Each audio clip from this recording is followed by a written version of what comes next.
They live on the razor's edge of both science and survival.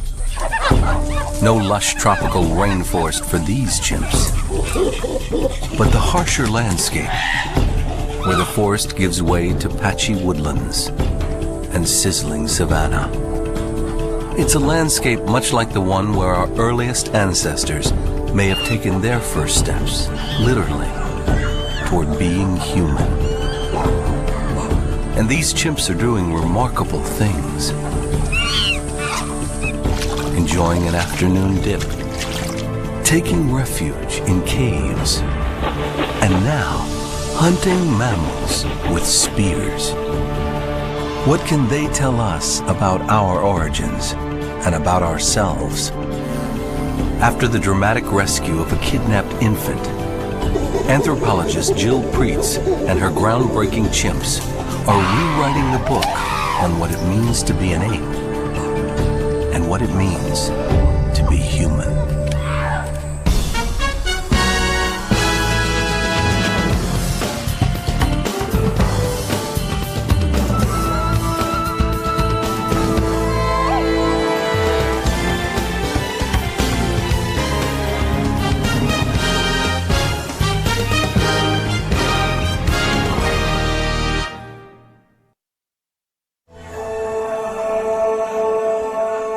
It's approaching noon in the patchy woodlands of Senegal, West Africa.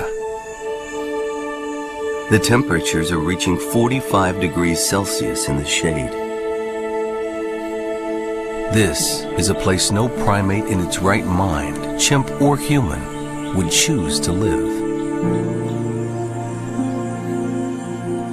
But these guys don't have a choice, and perhaps neither did our ancestors. So anthropologist Jill Preetz has been up since before dawn, patiently following some of the most intriguing primates in the world, as she has been doing for 9 years now.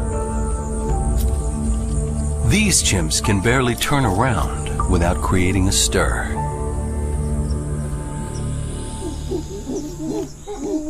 Well, the whole reason that I chose Fongoli as a study site is because it is so different from any other site where chimps have been habituated. You get tiny little patches of forest, so it's really woodland and grassland. And so I knew that there would be significant differences in chimp behavior, but I would never have predicted some of the differences that we see. Some of the things Jill has seen here have been shaking up both the study of chimps and the study of our earliest human ancestors, or hominids. It all starts some 5 to 7 million years ago, when the world was cooling, drying, forcing the vast rainforests of Central Africa into retreat. In places, the shadowy creature that gave rise to both chimps and humans, our last common ancestor, faced a choice: retreat with the thick rainforests, or master a harsher life where the forest thinned out, a place like this. Over the eons, they went their separate ways, one eventually on its knuckles, the other, for reasons that are a matter of raging controversy, standing up. And the chimps here do things chimps just aren't expected to do, like taking refuge in caves. Only rarely have chimps been seen in caves, but here in Fongoli, it's a regular thing. It's about 6 degrees Celsius cooler than even in the shade of the woods. On the edge of survival, here in Fongoli, 6 degrees makes all the difference. You can tell a lot from sitting at the mouth of a cave about what's going on in the Fongoli chimp community at that time. You can predict that, for example, when the dominant male Yopokan comes, he's going to display until he gets himself a place in the cave, and you'll see huge fights where Lupin, who's an up-and-coming male, will do displays and actually throw something into the cave, and a number of males will come out.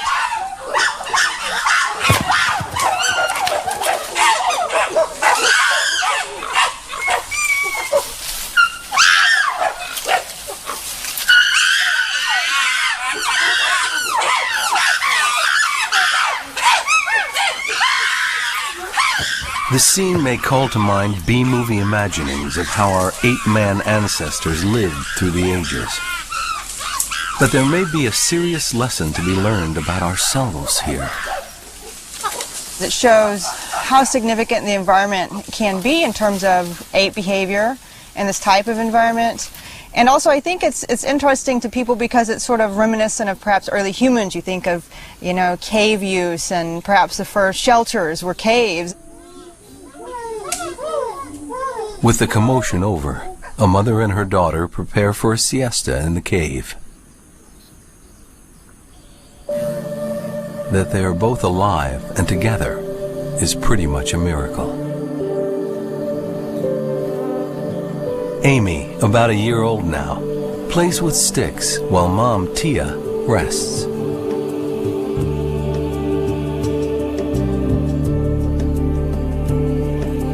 But this peaceful mother-daughter scene seemed all but impossible after the terrifying events of months ago.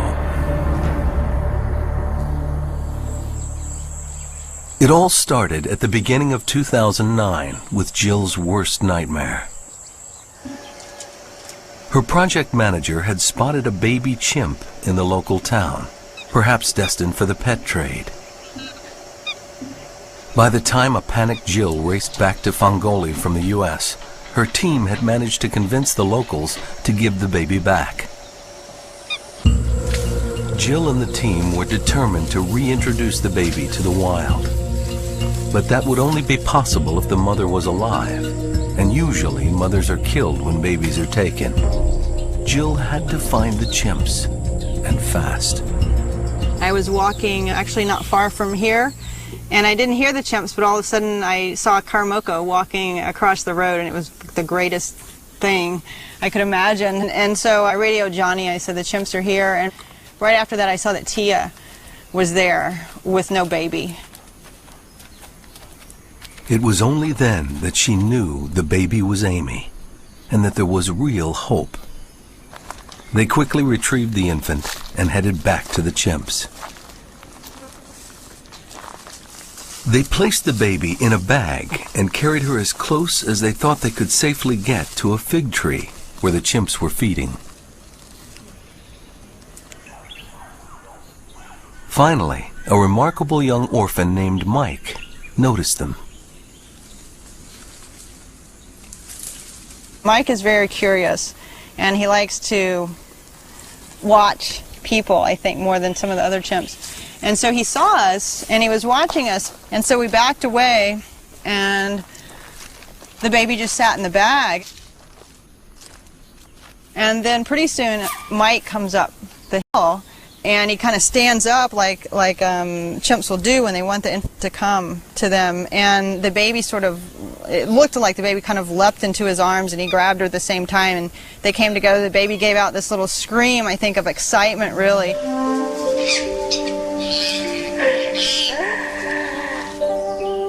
And Mike immediately went to the fig tree, and Tia at that point had just reached the ground. And Mike handed Amy to Tia, and she just embraced Amy. And then all the chimps came to see Amy. So I was really unable to see, but what I could hear amidst all those chimps was little pant grunt greetings from Amy to all these chimps. Thanks to Mike, the mother and daughter reunion went off more smoothly than Jill could have imagined. Little Amy, aside from being unwilling to let her mom out of arm's reach, seemed fine.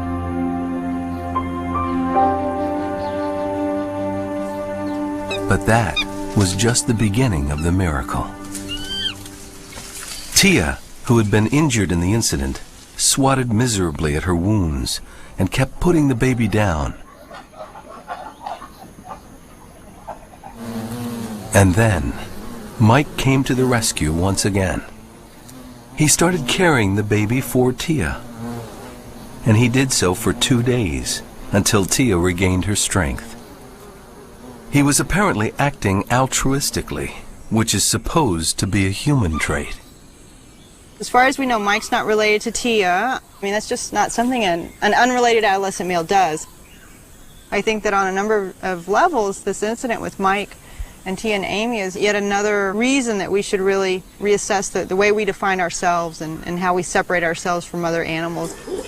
But this is only the beginning of how the Fongoli chimps have been redefining their species and ours.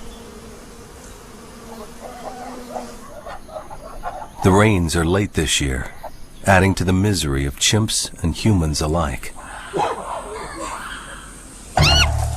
Despite the heat, though, they're still chimps, especially the infants and juveniles. So there has to be time for mischief. And time for the adult males to show their stuff.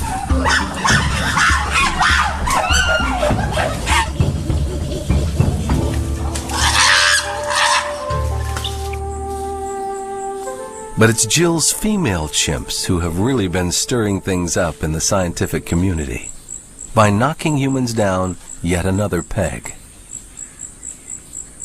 They're hunting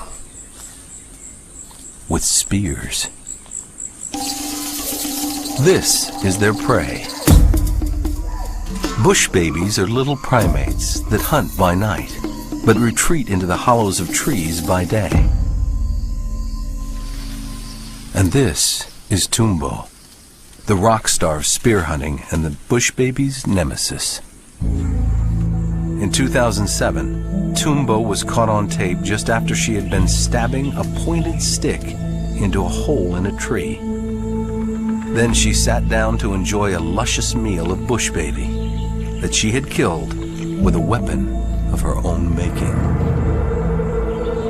It was a stunning moment. This is an amazingly significant event. The fact that chimps at Fongoli hunt with tools is just unique. I mean, we had never expected to see that with chimpanzees. In fact, that's something we've used to define our own species. Reaction to the news that chimps were hunting with tools generated tremendous excitement and some skepticism. The spear hunting in Fongoli is fascinating, and when I first heard it, I was intrigued. I mean, that is incredible to take tool use and have it be combined with hunting.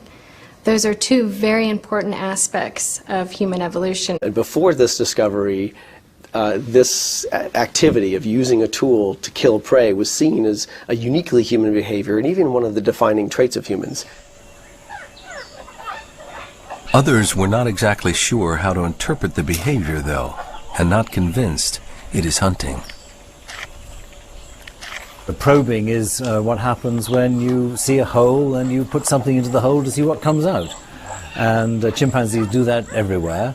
Hunting, I think of as they see a prey animal and then they go after it. For her part, Jill's observations lead her to believe this is clearly hunting, not strenuous probing. That's not what the chimps at Fongoli are doing. Most of the time what they're doing is really trying to incapacitate the prey. And so what you see is such a forceful jabbing motion that in fact I've described it as reminiscent of the shower scene in Psycho. Could this be how our earliest ancestors hunted? With wooden spears? Because wood rarely fossilizes, the chances of finding such relics are vanishingly small. And the idea that tool use could possibly go that far back is highly contentious. But Jill's chimps may give us a glimpse into that ancient past, some 5 to 7 million years ago. Proving beyond the shadow of a doubt that Jill's females are hunting is frustrating, though. Jill follows the males here, not wanting to habituate the females to human presence, for reasons frighteningly demonstrated by Amy's kidnapping. So she hasn't been able to capture a whole hunt on video yet. Of course, the chimps of Fongoli are blissfully unaware of the radical nature of their everyday lives.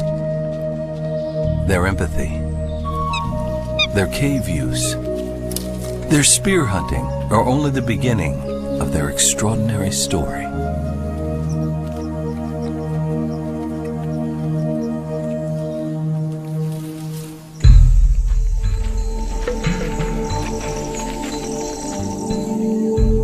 Jill greets the morning in darkness, up before the chimps, and anxious not to be left behind as they awaken.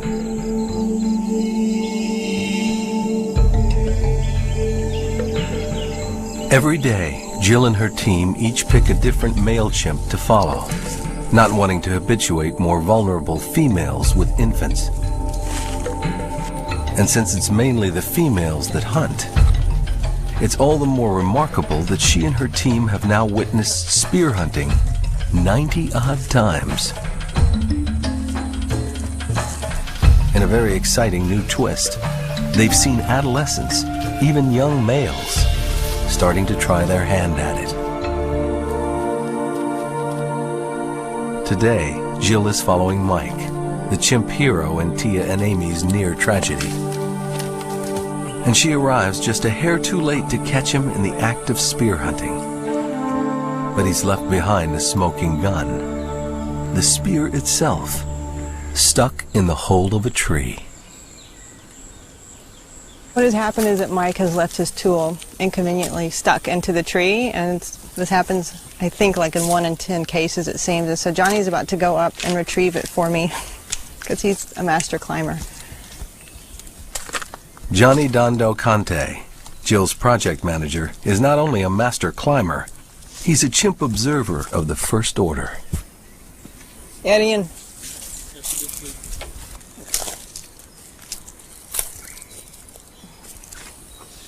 So this is a tool that Mike made, and it's a little shorter than average, so it would be about like this long, but it's quite sturdy. And so this is what he was using to stab down into the cavity. Early this year, Jill caught the youngster Fanta, a 4-year-old female, awkwardly trying her hand at spear hunting, giving us just a glimpse of what the adult females are doing. But so far, the youngsters don't really seem to have the hang of it. So what they do is they almost always break off a live branch. Jill demonstrates the advanced hunting techniques of her Amazons of the woodlands. And this effectively makes the tool sturdier. And then a final step for some chimpanzees, especially some young females like Tumbo, is that they actually sharpen the end of the tool with their teeth.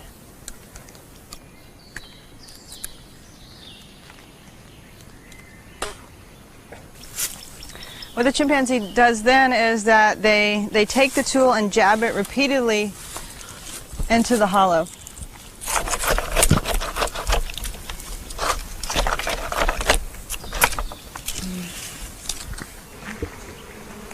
And if they're lucky, they get a bush baby.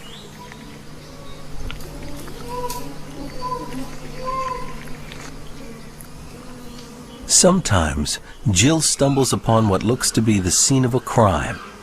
Today, it's a spear tipped with the fur of a potential victim. Oh, and it's got bush baby hair on the end of it. Yeah, just little tufts. And you can see that they modified the end of it as well. And further down the trail, more gruesome evidence of a killing. A bush baby jaw.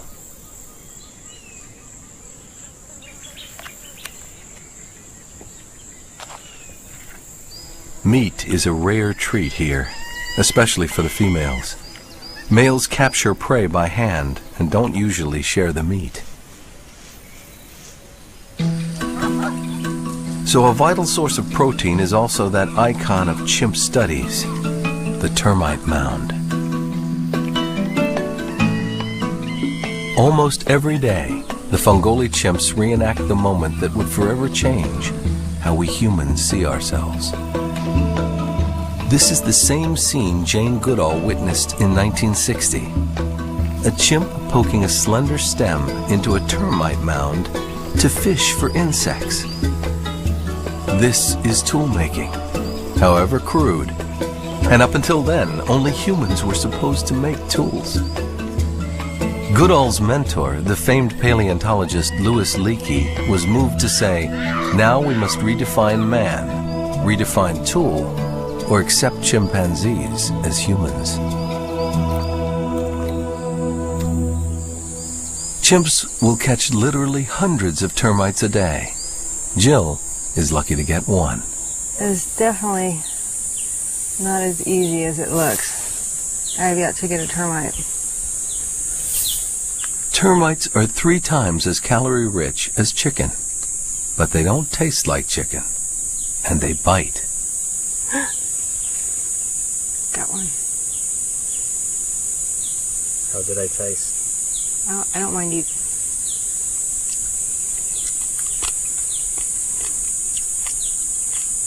I just tasted like dirt. Like bad dirt. Wow, that was not good. That was really nasty. Baby Amy, fully recovered from her kidnapping, is only vaguely interested in the termite mound.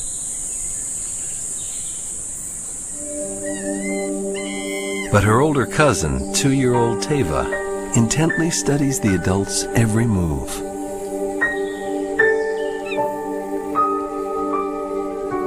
Although termite fishing is common among chimps, every group has its own tools and techniques. These are a part of their traditions, their cultures.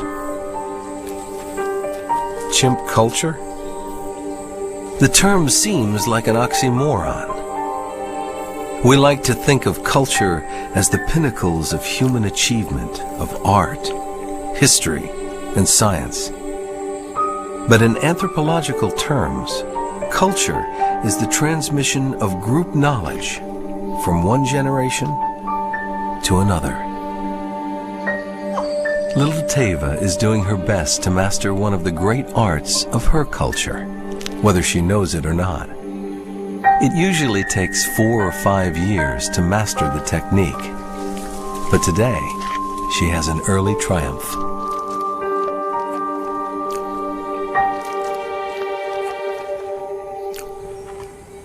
The idea of chimp culture, once radical, is now increasingly accepted among primatologists.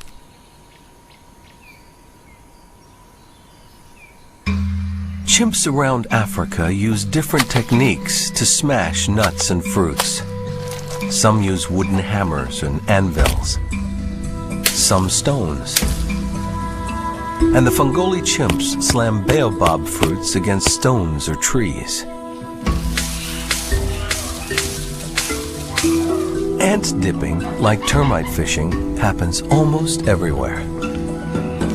Chimps in some communities even eat distasteful medicinal plants when they're sick, passing on the knowledge that bitter medicine can make you better. As in human cultures, many chimp traditions are social. There's A-frame grooming, where 2 chimps will clasp hands high above their heads while inspecting each other for tasty parasites.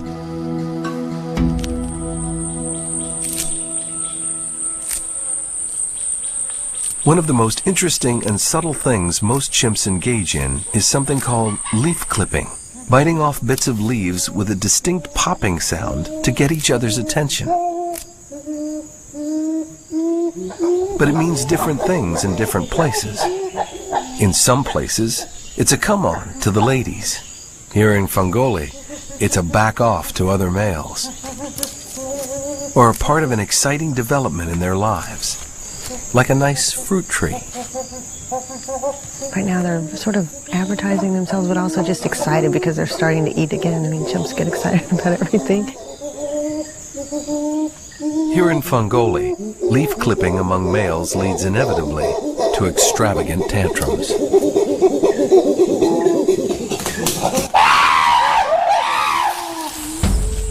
Traditions passed down from adult to child. It's a flow of knowledge that once only we seemed capable of.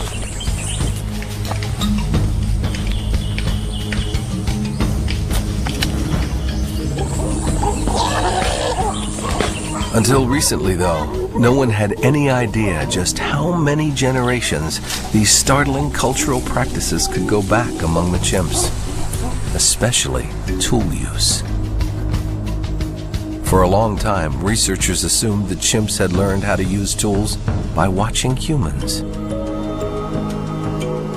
Then, in another part of Africa, researchers decided to do something radical. conduct chimp archaeology, and that changed everything.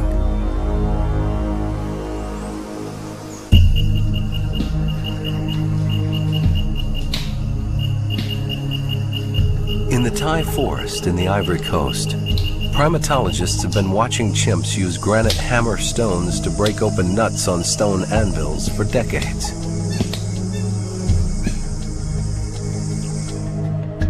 Recently, primatologist Christophe Bosch and archaeologist Julio Mercader decided to start digging to see if they could find older nut-cracking tools. The first time archaeology had been applied to chimps, and they found what they were looking for in 4,300-year-old sediments. That's more than 200 generations of a chimp stone age, meaning that chimpanzees couldn't have copied toolmaking from humans. There were no human settlements in the Thai forest that long ago. But some take this as evidence of a far more earth-shattering possibility. That stone tool use goes back at least as far as that critical moment when human and chimp ancestors parted ways.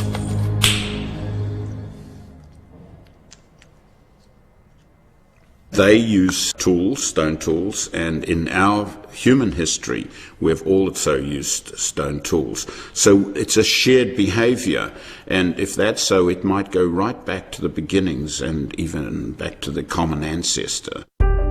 Here's the catch. Clearly human-made stone tools like these don't appear in the record until 2.5 million years ago. The common ancestor may have lived 5 to 7 million years ago. Where are the tools that fill that 4 million year gap? Harris thinks they're out there, but they've just never been recognized. They look too much like natural stones.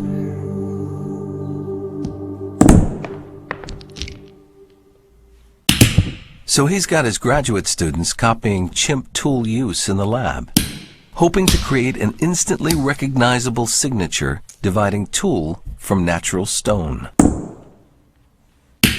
And you can see very clearly that it leaves a pit or an indentation in that rock, and that's very different than the other parts of the surface of this rock in front of me.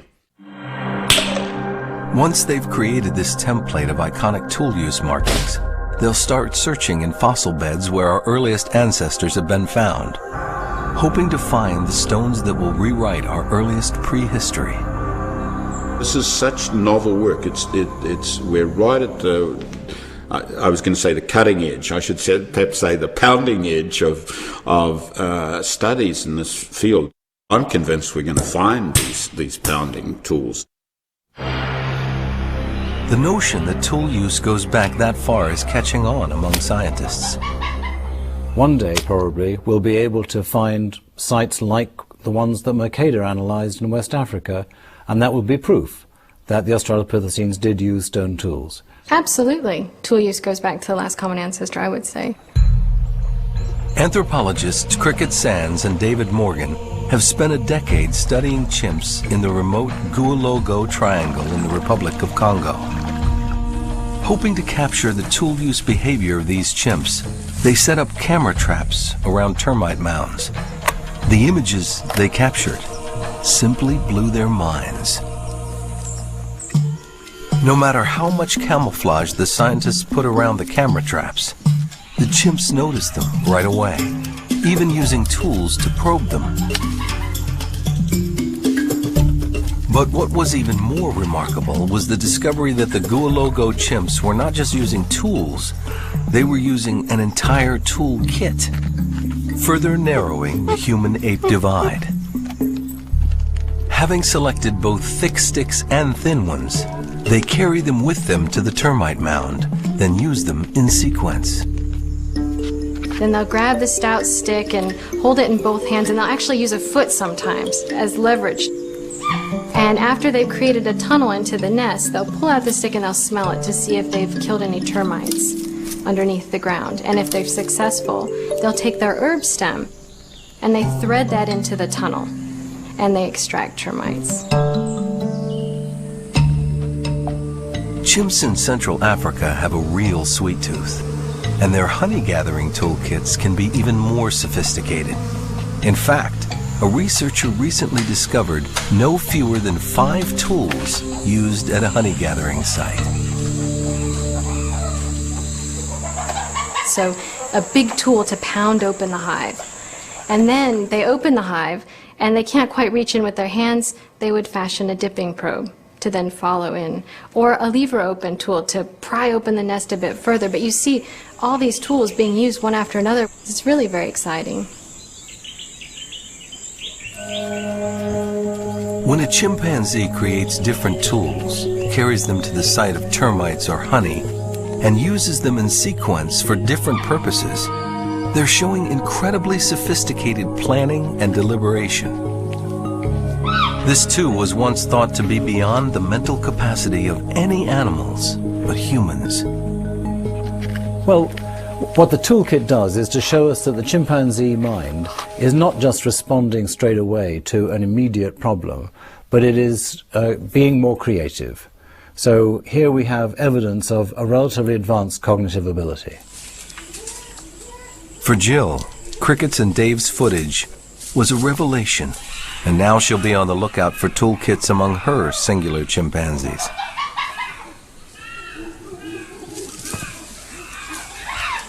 But she still doesn't have the critical video of her chimp's most extraordinary tool making and tool use. A complete hunt. From the manufacture of a tool through the killing of the prey.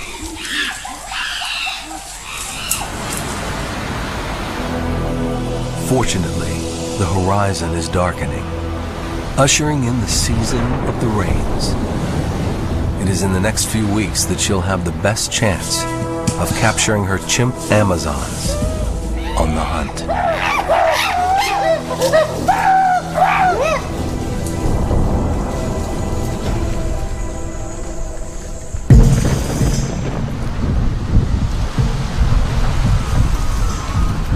Weeks later than usual, the skies finally crack open and lash the woodland savanna of Fongoli with wind and rain.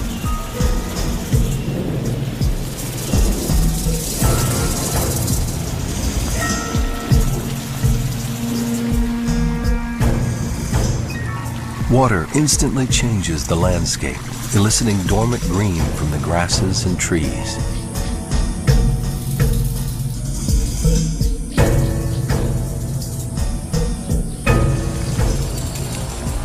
It moves like an alien force through dry gullies, and a very special place begins to fill with water. Jill has a good idea where the chimps might be headed today. After 6 months of blistering heat, everyone will be dying for a dip in the pool.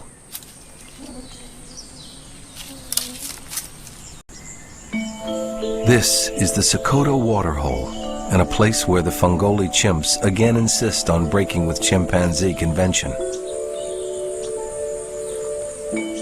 First to arrive is a young male.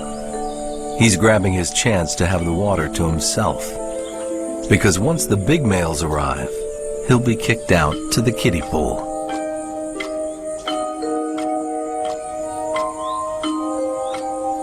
Everyone has his own approach to getting wet. There's the time-honored practice of dipping a toe in, of course.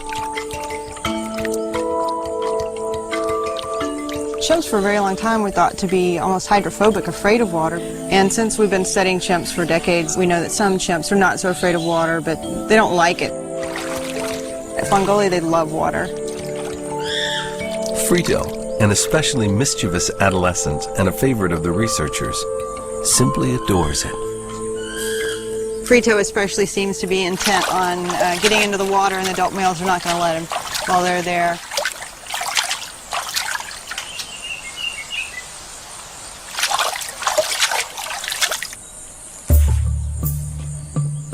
You can sit at a pool literally for hours, and there'll be someone in and out, and that just really isn't something you think about when you think of chimps. You know, this love of water.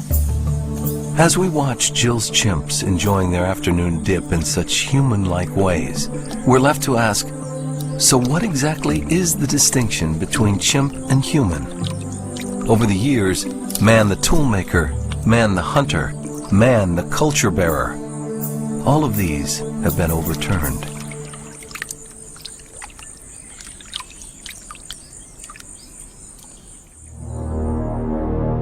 Man the thinker is another one. But our big brains came millions of years after we split from the other apes.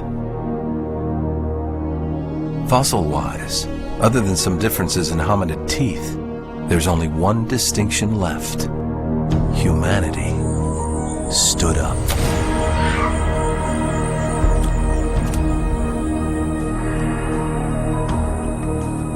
The early hominids, or Australopithecines, would probably have looked very much at home in a place like Fongoli. Well, I mean, to a large extent, what the Australopithecines looked like was a chimpanzee standing upright. Their heads were a little bit different, their face was shorter, there were slight changes in limb proportions, but they were about the size of a chimpanzee, and if you saw a chimpanzee standing upright from a long way away, you could easily confuse it for an Australopithecine. But why stand up? The question that has plagued the study of human evolution for decades has exploded into multiple answers. There are a lot of theories. There are probably as many theories as there are paleoanthropologists to make theories. And that's one of the reasons the study of the Fongoli is important. It's that kind of setting in which our earliest human ancestors might have first walked on two legs and taken the initial steps towards being human. One of the first theories of bipedalism, that we stood up to see over the tall grasses of Serengeti-like plains in search of big game to hunt, has fallen by the wayside. Discoveries of very early hominids indicate that they were definitely not capable of bringing down large animals. And they lived in woodlands like Fongoli, not vast open savanna. Still, gathering food in a woodland means lots of traveling. Human walking is surprisingly efficient at slow speeds, certainly more so than the four-legged gaits of chimps or our last common ancestor. Standing up might simply have been about saving energy. Because so much bipedalism happens during male displays, some have proposed that it originated with social functions, to intimidate other males and even show off male assets to females.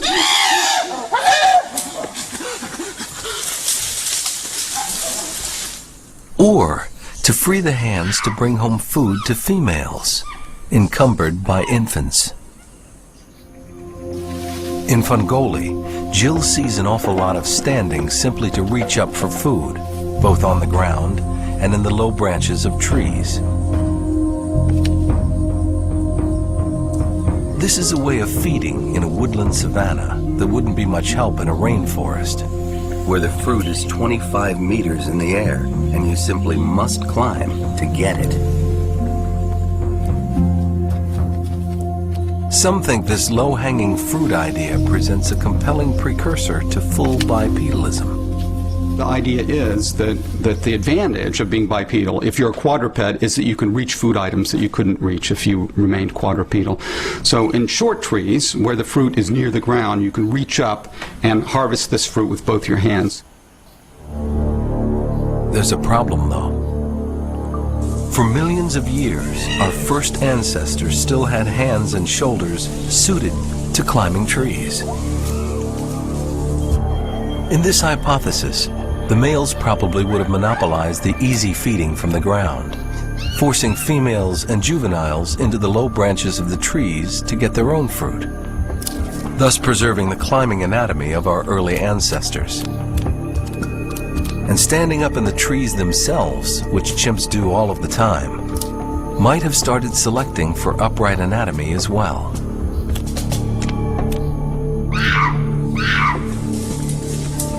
The matter is far from settled, however. And the romp at the Fongoli waterhole reminds us of another possibility. For some other scientists, it was water that got us up on our feet. As the climate dried and the rainforest retreated, water would have been at a premium. The idea here is that these chimp-like ancestors would have the very rare luck of finding themselves in an area that remained wet even when the climate in general was drying and the forests were therefore retreating. Venturing into the water, they may have stumbled upon an incredibly nutritious source of food. The roots of water-based plants, for example. Waiting in search of them and simply needing to get to the other side may have primed the pump for becoming an upright ape. So I think it's both walking across water and getting food from inside the water that are stimulating our imagination here, but particularly it's getting the food in the water, where you'd stand there for some time and yank at these lovely foods that come up from the mud. Walking on the ground, walking in trees, walking through water. Perhaps no one will ever settle the vexing question of bipedalism once and for all. But since it's the defining characteristic of our species, we'll keep trying. Jill, for her part, doesn't see any attempts at waiting or searching for water-based foods here. There's just a cool respite, chance for fun.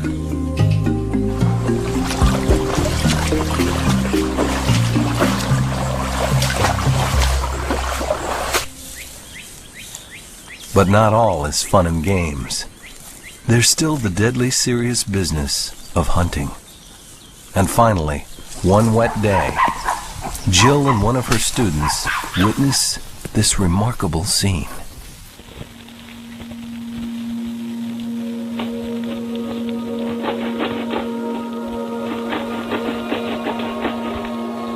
It's Bilbo, not an adult female, not an adolescent, but a 25-year-old male, unmistakably hunting. Again and again, he stabs at the hole with a stripped, sharpened stick, the violence of it reverberating through the forest.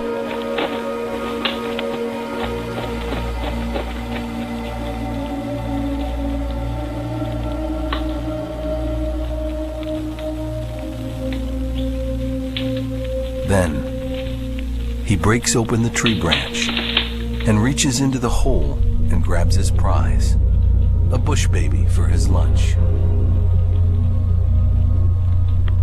The footage is shaky, but the intent is clear. This chimp is aiming to wound and kill with a weapon.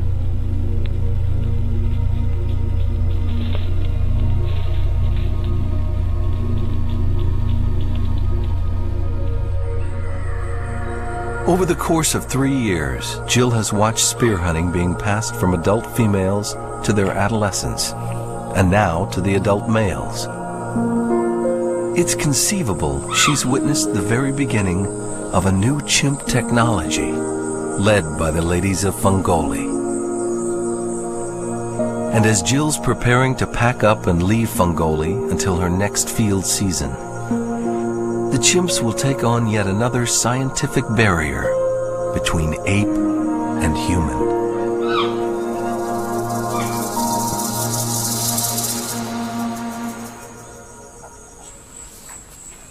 On one of Jill's last treks after the chimps, she stumbles across one of the most amazing dramas in her 9 years following the chimps here. It's Nickel, hanging on to both a spear and her infant Teva. Teva wouldn't mind taking the spear as a plaything, but Mom has other ideas.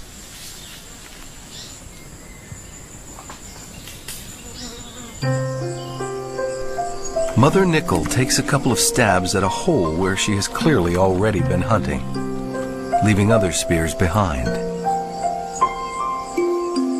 Then she abandons the spear in the hollow and allows little Teva to take her place.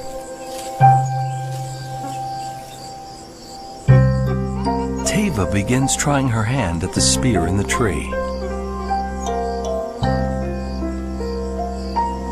Eventually, she breaks it.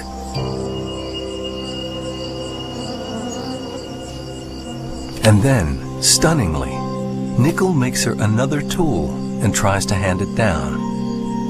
Teva doesn't take it.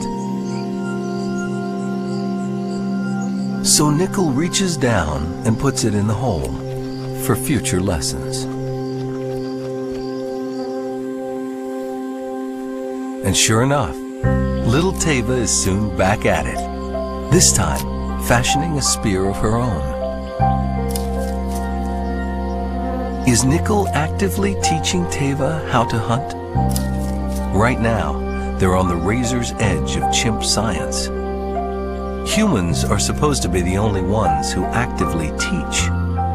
Chimp babies are supposed to learn only through imitation. So why is it that the females are the more accomplished huntresses, the apparent technological innovators, and the best students? Perhaps they have no choice. Males in chimpanzee society grow up to dominate. Through sheer size and brute force, they monopolize the best of everything, especially food.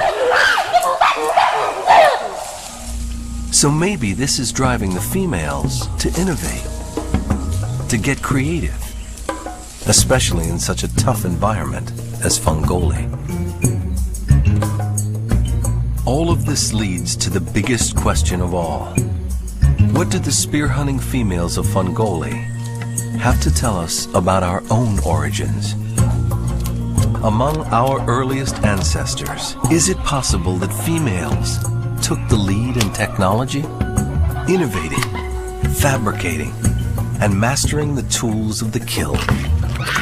Well, it seems very likely, based on the chimpanzee data from Fungoli and elsewhere, that the female Australopithecines would have been more persistent tool users, perhaps more creative tool users than the males. And it does overturn the sort of mid-century ideas of the past that that tool use was just a male activity, the man, the hunter idea.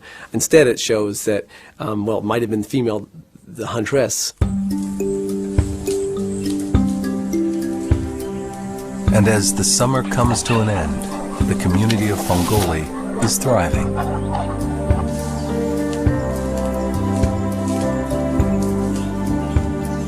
Young water-loving Frito is up to his old tricks. Mike, though, is now approaching the brink of adulthood and showing all the signs of wanting to be a big man.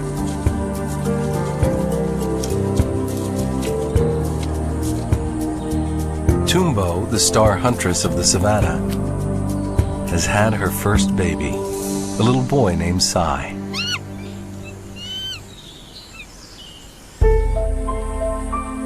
And against all odds, little Amy is thriving after her kidnapping and rescue. She and her mother are inseparable. For all of the scientific breakthroughs that have occurred here, it is that rescue that will be the most seared into Jill's memory. I really don't think that anything that ever comes out of Fungoli will be as satisfying to me as that moment when we were able to bring that baby back to her mother. So for the year, that would be the high point for me, probably for my life.